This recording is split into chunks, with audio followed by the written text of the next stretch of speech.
내가 직접 겪을 실화다. 어릴 적에는 무슨 일이 일어났는지조차 모른 채 넘어갔지만 지금 와서 돌아보노라면 등골이 오싹해질 정도로 무서운 일이었던 것 같다. 그 사건은 내가 무척 어릴 때 일어났다. 기억이 애매하지만 여동생이 아직 갓난 아이였을 무렵이니 아마 내가 초등학교 저학년 무렵이었을 것이다. 당시 여동생은 천식이 심해 진찰과 약 처방을 겸해 차로 1시간 정도 걸리는 먼 곳에 있는 병원에 통원하고 있었다.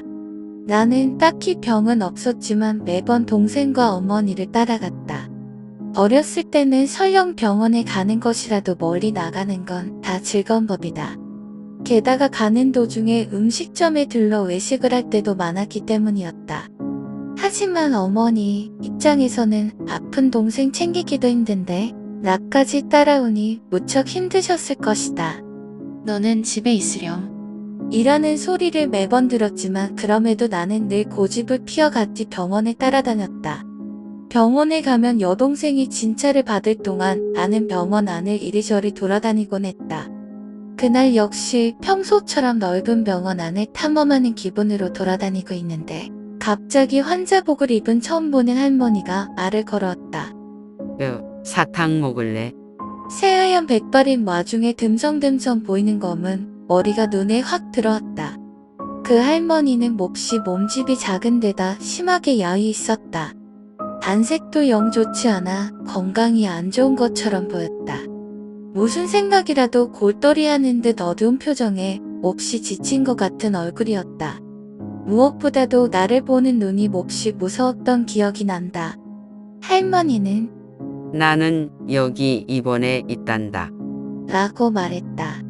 이전부터 혼자 병원 안을 돌아다니는 나를 보았기에 말을 걸고 싶었다는 것이었다. 외로워서 그런데 친구가 되어줬으면 좋겠구나. 하지만 나는 할머니가 무서웠기에 고개를 젓고 어머니 곁으로 도망쳤다. 할머니가 어슬렁어슬렁 내 뒤를 따라오는 것이 느껴졌다. 나는 여동생을 안고 있는 어머니를 발견하고 울며 달려갔다. 그리고 뒤에 따라오는 할머니를 가리키며 이상한 할머니가 따라와. 라고 소리쳤다. 할머니는 어느새인가 내 손수건을 손에 대고 이걸 떨어뜨렸네요. 라고 말했다. 어머니는 죄송합니다. 라며 사과하고 손수건을 받았다. 그리고 나한테 실례잖니. 그런 말 하면 못 써. 라고 혼을 냈다. 할머니는 괜찮아요. 라고 말하고 어머니에게 다가왔다. 그리고는 깜짝 놀란 듯 입을 떡 벌리더니 갑자기 눈물을 흘리기 시작했다. 할머니는 어머니를 보고 말했다. 우리 딸하고 똑같아. 할머니는 10년은 더 된 옛날에 어머니랑 똑 닮은 딸이 있었던 듯 했다. 그리고 그 딸은 금한병으로 세상을 떠났다는 것이다. 어머니는 그런 할머니를 안타깝다는 듯한 얼굴로 바라보고 있었다. 그리고 할머니는 그 후로 병원을 찾을 때마다 우리를 병원 입구에서 기다리게 되었다. 그리고 만날 때마다 여동생과 나에게 과자나 장난감을 안겨주었다. 죽은 딸이 다시 돌아온 것 같아. 라며 기뻐하는 할머니의 모습에 차마 어머니도 거절할 수 없었던 것 같다. 하지만 처음부터 할머니가 무서웠던 나는 언제 가도 입구에서 우리를 기다리고 있는 할머니의 모습이 기분 나빴다. 결국 나는 언제부턴가 병원을 따라가는 걸 포기하게 되었다.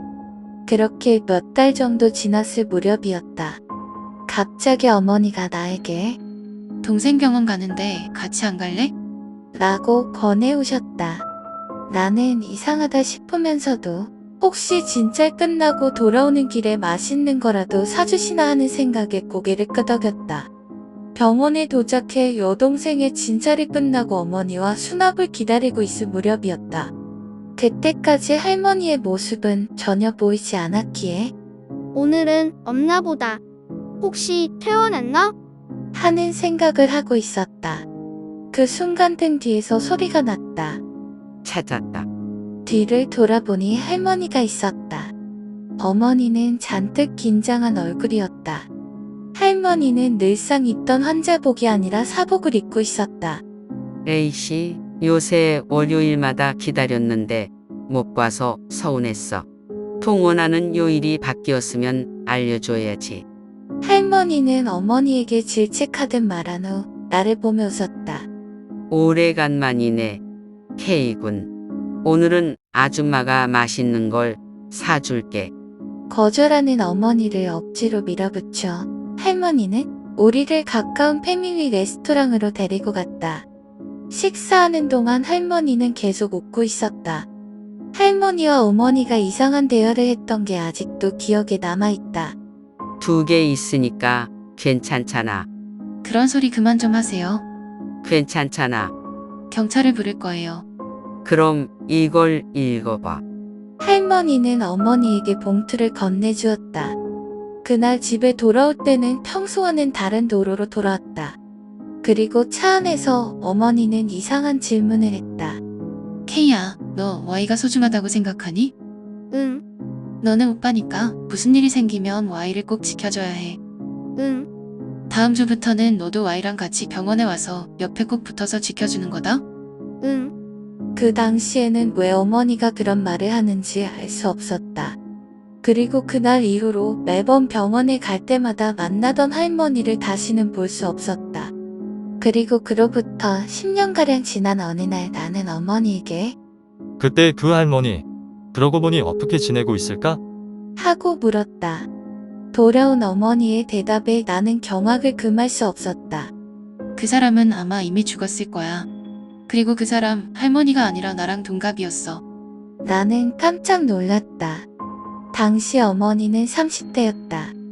하지만 그 할머니는 어떻게 봐도 60은 훌쩍 넘은 것 같은 모습이었다. 어머니에게서 들은 진실은 이랬다. 태어나고 나서도 계속 병원을 찾는 할머니의 모습에 어머니는 무언가 이상하다는 걸 느꼈다고 한다. 그래서 간호사에게 할머니가 무슨 병을 앓기에 아직도 통원 치료를 받는 것인지를 물었다는 것이다. 하지만 돌아온 대답은 놀라운 것이었다.